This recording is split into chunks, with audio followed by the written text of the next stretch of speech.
Hi everyone, my 10th class students, कैसे हैं आप। आई होप आपको एक्सरसाइज 1.1 के जितने हमने रिमेनिंग पार्ट्स कराए थे वो समझ आ गए होंगे।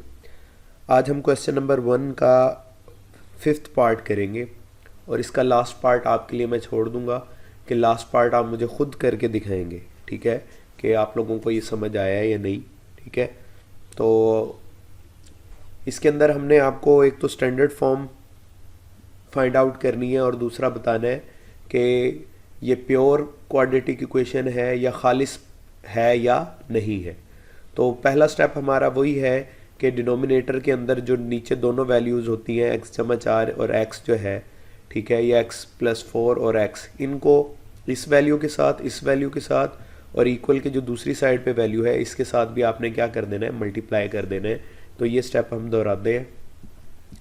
x + 4 multiply x + 3 divide by x + 4 minus x + 4 multiply x - 5 divide by x is equal to x + 4 multiply by 1। जो वैल्यूज़ कैंसिल होती हैं उसे कैंसिल कर दें हम, ठीक है। जैसे ये x + 4 इस x + 4 से कैंसिल हो गई, इधर x से कैंसिल हो गया, ठीक है। अब हम मल्टीप्लाई कर लेते हैं। x को पहले इस x से मल्टीप्लाई किया, x को x से मल्टीप्लाई किया x², फिर इस x को 3 से +3 सा तो +3x बन गया। अब यहाँ माइनस का साइन है तो माइनस के साइन की वजह से हम यहाँ क्या कर देते हैं, ब्रैकेट ड्रॉ कर देते हैं।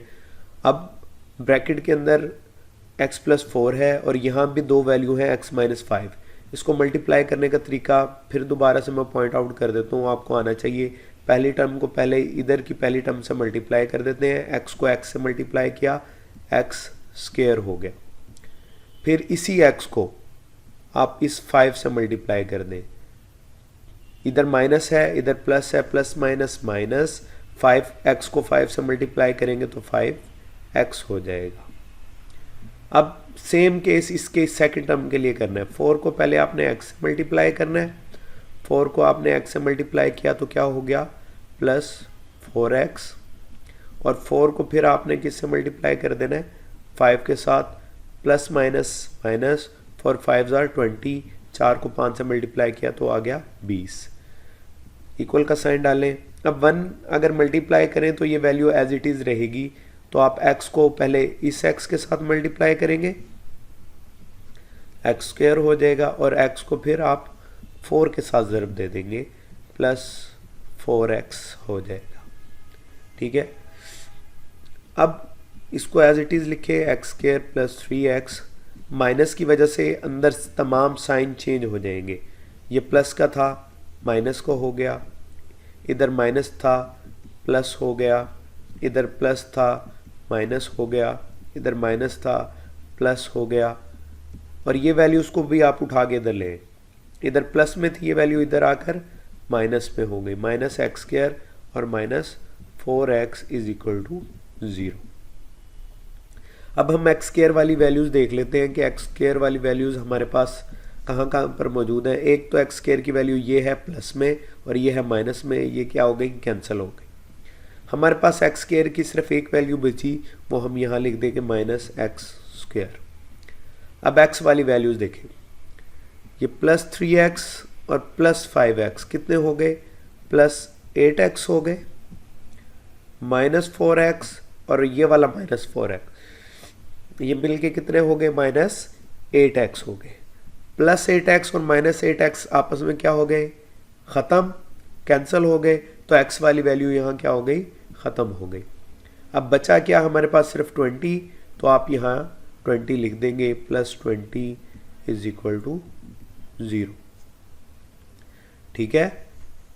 x कैसे ख़त्म हुआ, +3x और +5x 8x होते हैं प्लस के, -4x और माइनस माइनस भी होते ऐड है, लेकिन साइन किसका रहेगा, माइनस का, और ये वाला +8x और ये वाला -8x आपस में क्या हो जाएंगे, कैंसिल, तो x वाली वैल्यूज़ ख़त्म हो जाएंगी। हमारे पास क्या बचेगा, सिर्फ 20 बचेगा। या 20 बचेगा। हम एक्स स्क्वायर की वैल्यू को पॉजिटिव करने के लिए -1 से मल्टीप्लाई कर देते हैं। यहाँ लिख दें आप मल्टीप्लाई बाय -1 से मल्टीप्लाई करने के बाद ये माइनस वाली वैल्यू प्लस में हो जाएगी और प्लस वाली वैल्यू माइनस में हो जाएगी। ज़ीरो को कोई इफेक्ट नहीं पड़ेगा। एक तो ये क्या बन गई, अब हमारे पास जो आंसर आया हमारे पास वो आया, ये बन गई स्टैंडर्ड फॉर्म। ठीक है, स्टैंडर्ड फॉर्म उर्दू में भी आप लिख लेंगे, स्टैंडर्ड फॉर्म बन गई। फिर आप देखें यहाँ x वाली वैल्यू नहीं है, इट मीन्स b यहाँ क्या है, 0 है। अगर b 0 है तो b, क्यों कह रहा हूँ मैं b 0 है, क्योंकि हमारे पास जो क्वाड्रेटिक इक्वेशन थी उसकी जो स्टैंडर्ड फॉर्म है वो क्या है, ax square plus bx plus c is equal to 0। तो इसके अंदर x स्क्वायर वाली वैल्यू भी है, c कांस्टेंट वाली वैल्यू भी है, x वाली वैल्यू नहीं है, जो कौन सी वैल्यू होती है, b के साथ वाली वैल्यू। ठीक है, तो b वाली वैल्यू 0 है, इसलिए ये क्या है, प्योर क्वाड्रेटिक इक्वेशन है, जिसे हम क्या कहेंगे उर्दू में, खालिस। ठीक है, खालिस क्वाड्रेटिक इक्वेशन भी कहेंगे। तो आई होप आज का ये क्वेश्चन आपको अच्छे से समझ आ गया होगा। इसका लास्ट पार्ट रहता है पार्ट 6, उसको आप खुद करेंगे और मुझे उसको सॉल्व करके उसकी पिक्चर बना के मुझे कमेंट बॉक्स में लाजमी सेंड करेंगे, ताकि मुझे पता चले कि कितने स्टूडेंट्स को ये समझ आ गया है।